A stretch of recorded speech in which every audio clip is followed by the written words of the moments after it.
berbaring dalam hamparan keberkahan. Kita berjalan melangkah di atas keberkahan sampai kita ibadah di lingkaran penuh berkah. Kudunya mah ada yang nempel keluar Ramadan itu dapat berkah. Nah, maka jemaah, ini butuh ilmu. Butuh ilmu yang harus kita ketahui. Karena Rasul katakan, man arada dunia falabil ilmi. Siapa yang menginginkan dunia butuh ilmu.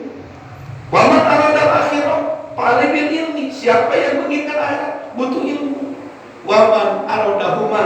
Siapapun yang menginginkan kedua-duanya, dunia akhirat, butuh dengan ilmu. Jadi butuh dengan ilmu. Nah, maka pada pagi hari ini kita akan bicara bagaimana ilmu supaya kita dapat dari itu yang namanya keberkahan Ramadan. Supaya dapat apa yang dijanjikan oleh Allah di bulan Ramadan. Apa yang disampaikan oleh Rasulullah kemuliaan Ramadan. Perlu diketahui oleh jemaah. Inna likulli khair ajrun. Bagi setiap kebaikan yang kita kerjakan, ajroni, ada dua imbalan. Ada dua imbalan, Pak. Abang sholat, kebaikan, ada dua imbalan. Ibu sedekah, itu kebaikan, ada dua imbalan. Terus baca Quran, itu kebaikan, ada dua imbalan. Pokoknya apapun yang namanya kebaikan yang kita kerjakan, pasti Allah akan nyiapkan dua imbalan. Apa itu kira-kira? Yang pertama, imbalan dari setiap kebaikan yang kita kerjakan, termasuk puasa nih Pak. Yang kita hari keempat udah 3 hari puasa, ada dua imbalan. Apa imbalannya? Yang pertama pahala, yang kedua keberkahan. Kenapa Ustaz hanya dua itu? Karena ini yang diinginkan oleh manusia. Allah katakan, wa minhum may yaqulu rabbana atina fid dunya hasanah wa fil akhirati hasanah wa qina adzabannar.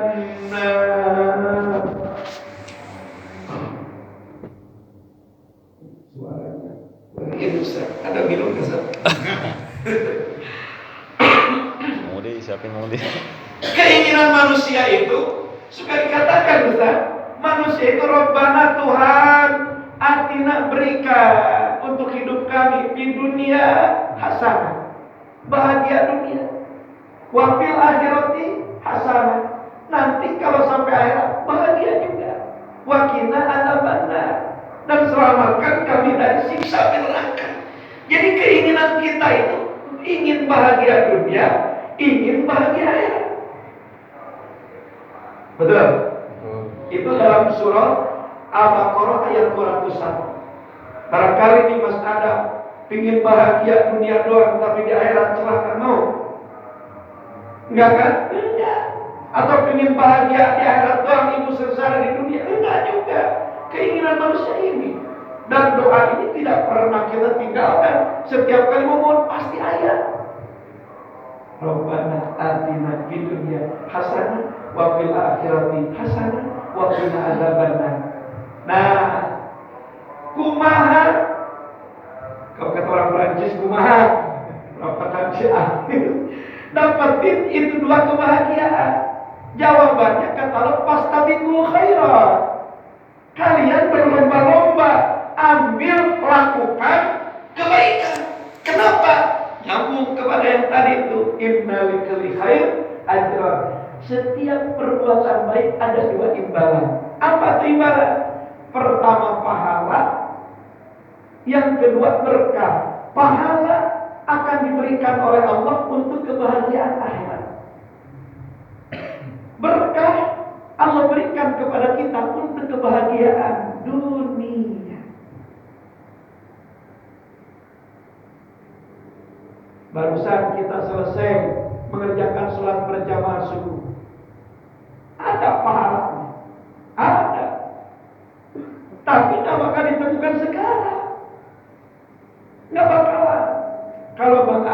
sudah mulai dikaret. Mulai dikaret nih, oh ini pahala berjamaah di at-taqwa. Oh ini ngelangkahkan kaki ke at-taqwa, baru kelihatan.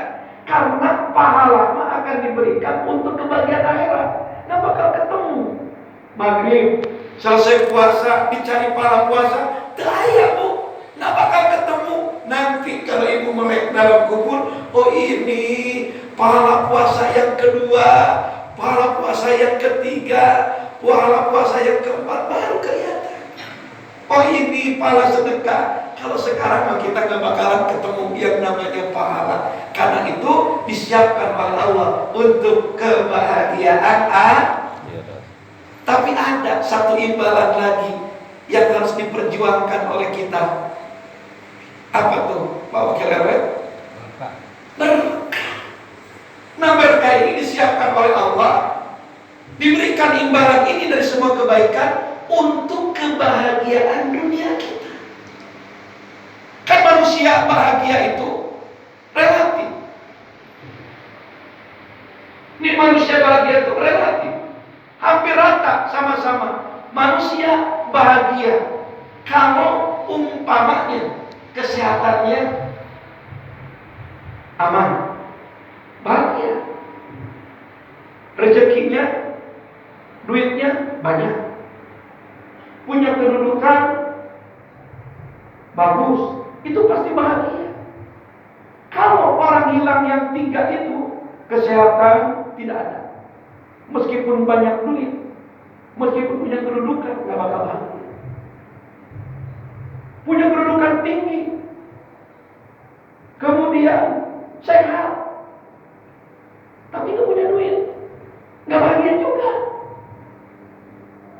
Banyak duit, tapi sakit, tetap juga gak bahagia.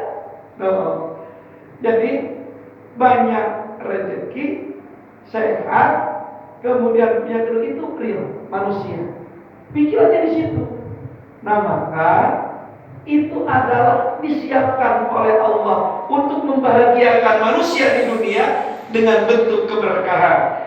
Diberi berkah, rezekinya tambah. Diberi berkah, kesehatannya makin baik. Diberi berkah, rumah tangganya makin tentram. Diberi berkah, keinginannya diberikan. Nah itu bahagia. Irsyad. Nah, hanya jemaah gara-gara kurang paham ilmu, akhirnya yang didapatkan oleh kita pahala saja, berkahnya tidak dapat. Seyogyanya dari sholat kita dapat pahala, dapat berkah. Seyogyanya dari puasa dapat pahala, dapat berkah. Seyogyanya dari sedekah dapat pahala, dapat berkah. Seyogyanya dari baca Quran dapat pahala, dapat berkah. Seyogyanya daripada bantu orang dapat pahala, dapat berkah. Tapi tidak sedikit orang yang hanya dapatin pahala doang, berkahnya gak dapat. Sering saya sampaikan, ini ilmu tapi kadang-kadang dilupakan. Contoh seperti sholat atau sedekah. Kata Nabi, kenapa kitanya dapetin pahala tapi berkahnya tidak ada? Dikarenakan mungkin masuk pada hadis Nabi, kullu amrin dibalik, la yubda'u fil basmalah bahwa akhta. Kullu amrin dibalik, setiap perbuatan yang dihitung baik, apa saja perbuatan baik, la yubda'u fil basmalah, tidak diawali dengan ucapan bismillah, bahwa akhta, maka itu perbuatan seperti binatang tidak ada ekornya. Kambing gemuk besar, tanduknya panjang, tapi tidak ada buntutnya. Aduh, sayang sekali. Dibawa ke at-taqwa, Pak Haji, saya mau kurban, bawa kambing itu diperiksa sama Pak Haji, karena kan kurban itu ada syarat. Ini nggak sah bu, soalnya buntutnya nggak ada. Tahu? Nggak ada buntutnya.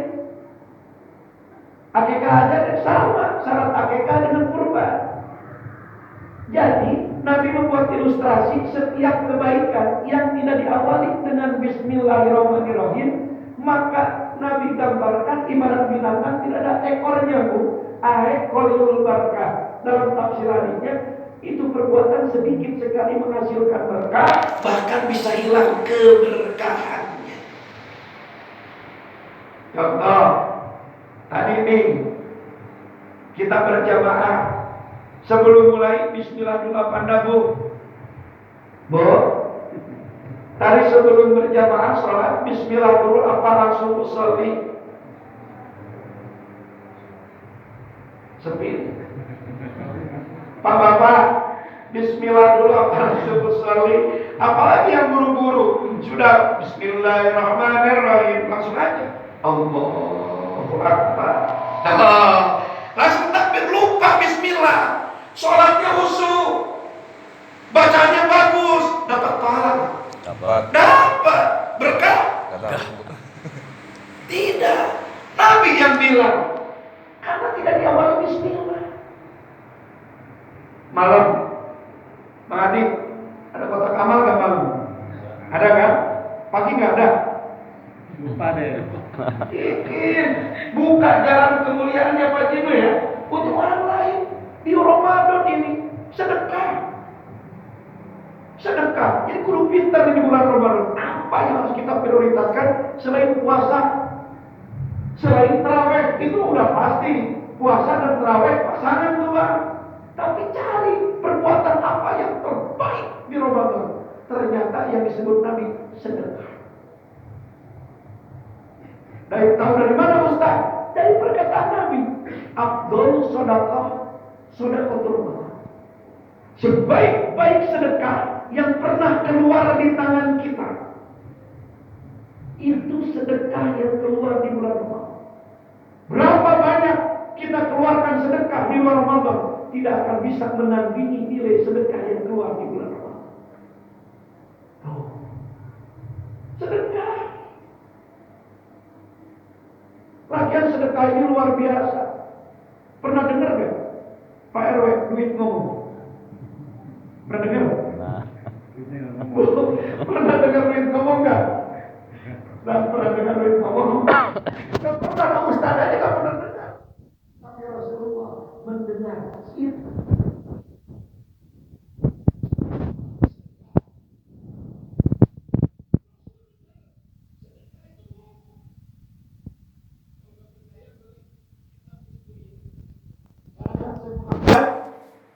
Bin Abi Bakir Al-Uskuri. Ngajinya setiap malam Sabtu di Musola Jasinin dekat kelurahan kok. Ada di situ. Jadi ternyata Bu, kalau ibu bersedekah, duit yang dikeluarkan ataupun makanan yang dikeluarkan ngomong. Apa omongannya? 5 ucapan. Didengar mana Bu? Memang apa ucapannya? Kata itu duit di saat disedekahkan kuntu qalilan fasodaqtani kasiro. Itu ngomong Bu, duit kuntu awalnya saya ini qalilan, sedikit, kecil, fasodaqtani, tapi kau sedekahkan aku kasiron, jadilah aku banyak.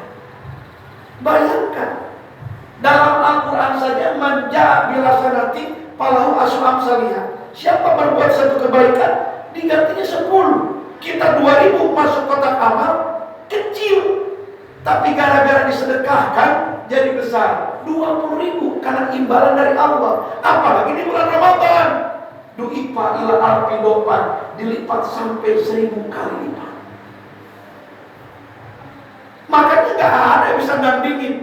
Kata Nabi, afdhalus shadaqah shadaqatul Ramadan. Sebaik-baik sedekah adalah sedekah yang keluar di bulan Ramadan. Apapun. Sebab Ustaz ada lagi nih Ustaz, hadis yang sama. Afdhalud doa Arafah. Sebaik-baik doa yang pernah keluar dari mulut manusia adalah doa yang terucap di tanah Arafah di tanggal 9 Dzulhijjah. Itu sebaik-baik doa. Tidak ada yang bisa menandingi doa yang disampaikan dan diucapkan oleh manusia di tanah Arafah tanggal 9 Dzulhijjah. Nah, hadisnya sama dengan Afdhalus shadaqah shadaqah Ramadan. Sebaik-baik sedekah yang keluar di bulan Ramadan. Bayangkan, kuntu qalilan fasodaqtani katsiran. Awalnya aku itu sedikit, gara-gara kau sedekahkan jadi banyak. Alhamdulillah. Gak pernah dengar duit sih, ngomong. Akhirnya ditaruh aja di kantong. Ini biar pada paham. Kemudian Nabi dengar juga, wa kuntu shagiran fasodaqtani kabiran. Awalnya aku kecil, fasodaqtani kabiran. Gara-gara kau sedekahkan aku jadi besar. Kan biji kurma tuh, satu butir kurma besar apa kecil? Kecil. Tapi lihat di hadis, satu butir kurma bisa menutup lubang pintu neraka. Jadi besar. Satu butir kurma disedekahkan itu jadi besar. Pintu neraka itu dari timur sampai barat, tapi bisa ketutup dengan satu butir kurma. Jadi besar, Pak. Coba, kurma itu hanya masuk ke perut kita, tetap aja ukurannya seperti itu. Tapi di saat disedekahkan akan menjadi besar. Yang ketiga, kuntu panian fasodaqtani baqiyan. Luar biasa tuh. Kata sedekah, awalnya aku ini barang yang hancur, barang yang akan hilang. Fasodaqtani, kau sedekahkan aku bagian, maka jadilah aku barang yang kekal, yang abadi sampai akhirat, tetap ada, tidak hancur. Seberapa banyak kita punya harta, seberapa banyak kita punya uang, yang akan abadi adalah yang sudah masuk kotak amal. Yang akan abadi, tidak akan hancur, seberapa banyak yang pindah ke tangan orang. Itu ratusan juta deposito, bahkan sampai miliaran di tabungan, itu akan hancur. Tapi yang sudah disedekahkan itu yang abadi. Sedekah sendiri yang ngomong, Nabi dengar. Kuntu panian fasodaqtani baqiyan. Awalnya aku ini barang yang hancur, gara-gara kau sedekahkan aku jadi bagian kekal, jadi abadi, ada nanti sampai akhirat. Itu yang disedekahkan. Kemudian yang keempat, kuntu aduan fasodaqtani habiban. Awalnya saya musuh kamu. Kata duit, kata harta, saya ini musuh kamu awalnya. Saya akan tuntut kamu, saya akan seret kamu di hadapan Allah, saya akan jebloskan kamu ke neraka. Musuh. Fasodaqtani. Tapi kau sedekahkan aku habiban. Jadilah aku ini kekasihmu. Aku yang harus membelamu, harus mencintaimu, harus membantumu karena kau kekasih aku. Tuh, yang akan nolong kita, yang akan bantu kita, harta yang kita punyai. Harta yang mana? Harta yang sudah pindah ke tangan orang, pindah ke kotak amal fisabilillah. Itu mobil bisa nuntut kita, rumah bisa mendakwa kita. Tuh, istri itu juga harta, bisa nyeret kita, maka sedekahin. Jangan istri jangan sedekahin. Harta tuh banyak. Gara-gara disedekahkan jadi kekasih. Wa kuntu harisuni fasodaqtani harisuka. Awalnya kau jagain aku, gara-gara kau sedekahkan aku yang jagain kamu. Kata sedekah. Coba ibu punya duit, dipegang di dompet. Ada tetangga atau kita di dompet, ada yang kenapa? Ngapain lu? Ngambil duit gue ya? Kita yang jagain. Kemudian kita jagain itu harta, tapi di saat disedekahkan berbalik, aku sekarang yang menjaga kamu. Subhanallah. Makanya ini sedekah. kudu benar-benar dimanfaatkan di Ramadan. Nggak bakal bisa ada tandingannya. Selesai Ramadan, masuk Syawal, sedekah lagi, nggak bakal bisa menandingi sedekah di Ramadan. Nah, dapat pahala nggak Ustaz? Kalau sedekahnya ikhlas, dapat. Berkah belum tentu. Datang kotak amal lewat. Kotak amal lewat. Keluarin duit kan? Betul. Keluarin duit. Di saat masukin itu duit ke kotak amal, ibu baca bismillah.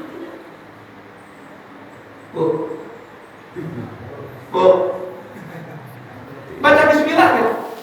Ayo, baca bismillah enggak, Bang? Lupa kadang-kadang. Enggak. Padahal sedekah itu perbuatan baik. Pahala dapat tapi kita lepaskan berkah. Lepaskan berkah, ini ilmu.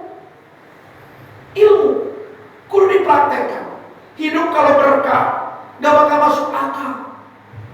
Kok bisa berubah ya hidup? Kok bisa dapat ya hidup? Ya berkah. Dengan ilmu, kata Rasul juga. Sedekah mau jor-joran. Tapi kenapa sedekah itu jor-joran? Padahal kata Nabi, inna shadaqata tajlibu rizki, sedekah bisa menarik rezeki. Boro-boro ketarik, udah sedekah jor-joran, tetap saja susah rezeki. Inna shadaqata tanpaul bala, sedekah itu bisa menolak bencana. Tapi kenapa? Tabrakan lagi, jatuh lagi, kena sakit lagi. Padahal sedekah jor-joran. Oh, jangan-jangan ada yang salah dalam bersedekahnya. Betul? Ada yang salah. Rasul gak mungkin. Oh, Allah gak mungkin mengkiri janji. Ada yang salah dalam sedekahnya. Jangan-jangan setiap kali kita ngeluarin uang, masukin ke tangan orang atau ke tangan amal, tak ada mengawali perbuatan baik itu dengan bismillah. Kullu amrin dibalin la yubda'u bil basmalah. Ilmu itu Mas Adam. Mas Adam bikin nasi goreng. Kemudian ada yatim yang minta. Berapa Mas? Enggak, ini sedekah saya. Bismillahirrahmanirrahim. Terima ya. Itu berkah dapat, pahala dapat. Lupa lah baca bismillah. Dikasih sama anak yatim. Dapat pahala. Dapat berkah. Enggak.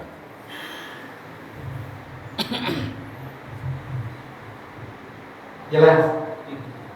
Ilmu sedikit tapi menyebabkan kita ibadah kebaikan yang dilakukan tidak menyebabkan bahagia dunia. Ustaz, saya sih alhamdulillah kalau sedekah itu sudah selalu diawali bismillah. Kemudian betul-betul meyakini karena pernah dengar entah di mana Ustadz Jajangkah atau yang lain bahwa setiap perbuatan baik kalau tidak ada bismillah hilang berkah, dapat pahala. Saya bismillah terus, tapi kenapa nggak berkah-berkah juga? Enggak ikhlas. Hah? Enggak ikhlas. Oh, jangan-jangan itu perbuatan sedekah atau perbuatan baik bukan sedekah doang. Kita lakukan dalam keadaan tidak berwudu. Pernah sedekah nggak punya wudu? Sering. Pernah sedekah nggak punya wudu? Sering. Ya Allah Bang Ustaz. Ini ilmu Bang Adi. Hal sepele yang dasar tapi akan membuat bahagia dunia, akhirat bahagia. Lupa wudu. Kita tuh wudu tuh sholat baru wudu, mau baca Quran baru wudu. Mau sedekah wudu nggak? Enggak. Nah, padahal sedekah itu perbuatan baik. Atau zakat. Zakat itu perintahnya sama dengan sholat. Sama dengan sholat. Aqimus sholat, waktu zakat. Ada nggak orang zakat tidak punya wudu? Nah, itu kenapa tidak menyebabkan berkah. Pahala dapat, tapi nggak berkah. Hilang berkah karena tidak bersuci. Emang kenapa Ustaz? Karena setiap perbuatan baik yang kita kerjakan bakal disaksikan oleh malaikat. Pasti itu disaksikan oleh malaikat. Minimal raqib atid yang harus mencatat. Disaksikan. Hanya itu malaikat akan respon. Bukan hanya menyaksikan, tapi akan mendoakan jika perbuatan baik itu dalam keadaan bersuci. Karena wudhu itu kalau digambarkan dalam agama ibarat sinyal untuk para malaikat supaya orang itu didoakan. Contoh, pulang kampung nih, Ustaz Mahmudin ke Cilacap, wudhu dulu, Bismillahirrahmanirrahim. Di rest area atau tengah jalan, buang angin. Sepanjang dari mulai Kota Baru, karena punya wudhu ada sinyal, didoakan terus oleh malaikat, diikuti. Batal, tidak dilanjut wudhu, ulang, maka itu sinyal padam. Udah, malaikat gak ngedoain lagi, pergi. Ini kita ini perbuatan baik hanya disaksikan malaikat, tapi tidak didoakan malaikat. Itu perbuatan baik, perbuatan ibadah. Tanpa wudhu gak bakal dapat berkah. Biar lebih yakin lagi, tidur itu ibadah bukan? Ibadah. Bang, tidur ibadah bukan? Ibadah. Bukan. Tidur mulu kita. Oh iya. Tidur itu ibadah bukan? Bukan, Pak. Kebutuhan. Kalau tidur itu ditetapkan oleh agama ibadah, orang akan berlomba-lomba Tidur. Hanya tidur bisa bernilai ibadah. Bagaimana itu tidur bernilai ibadah? Nabi bilang, "Man bata tohron yad'ul malaikah hatta staiqadha."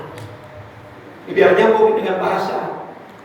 Benar gak Ustaz itu gara-gara tidak punya wudhu melakukan kebaikan, tidak doakan malaikat? Tidur yang bukan ibadah.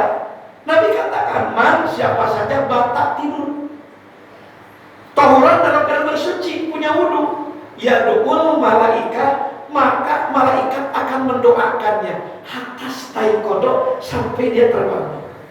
Perbuatan yang bukan ibadah gara-gara punya wudhu bisa menghasilkan berkah, karena sepanjang perbuatan itu didoakan oleh malaikat.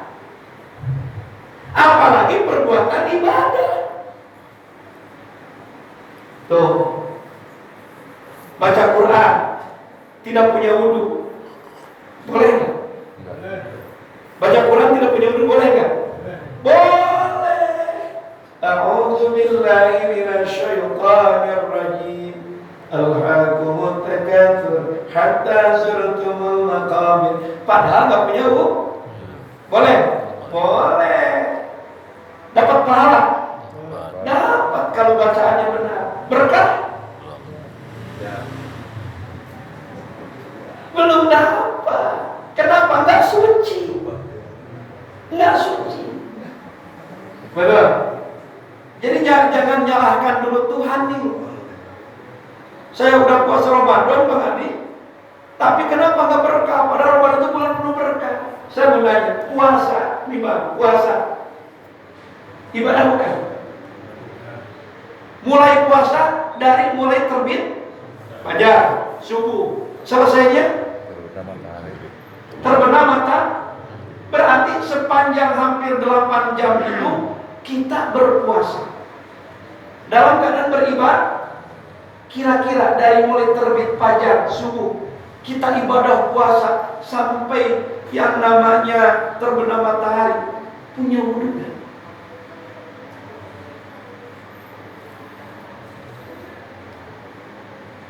Apa wudhu mau sholat doang?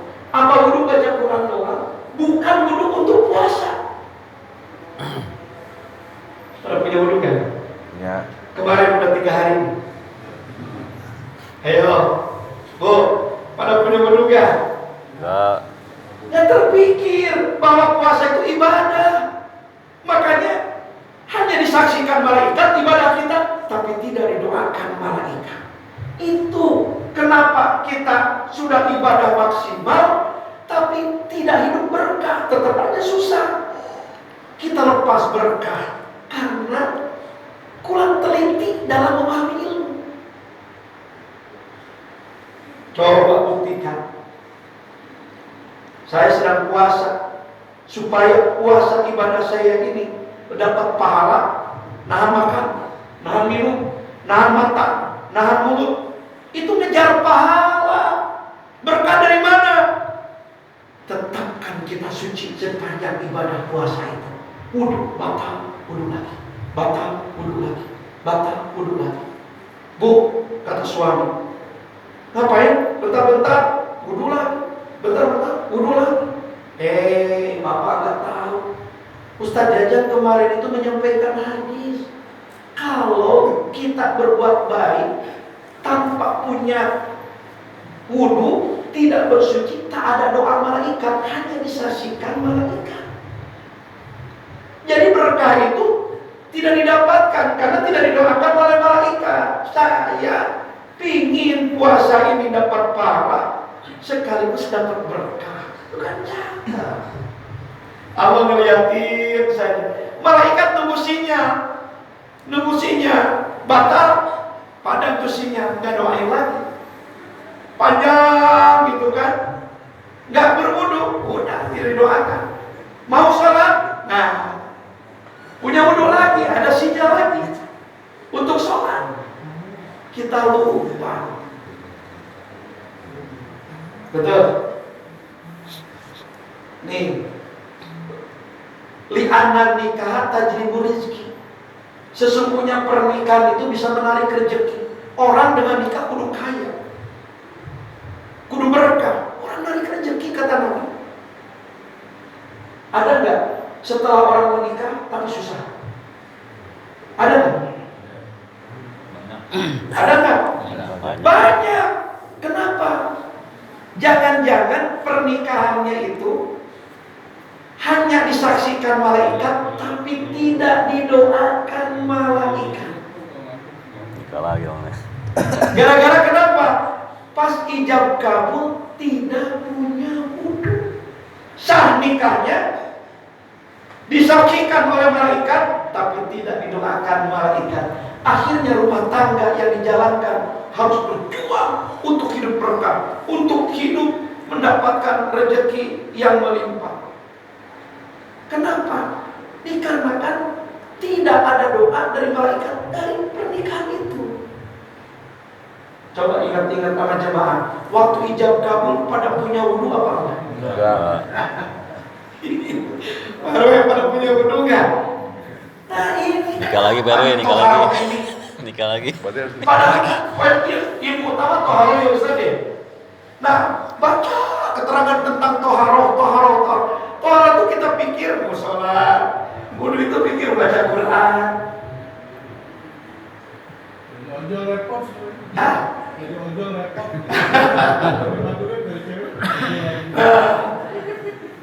Jadi kita bisa menjaganya, bisa menjaga wudu itu. Aduh, maaf Pak, saya punya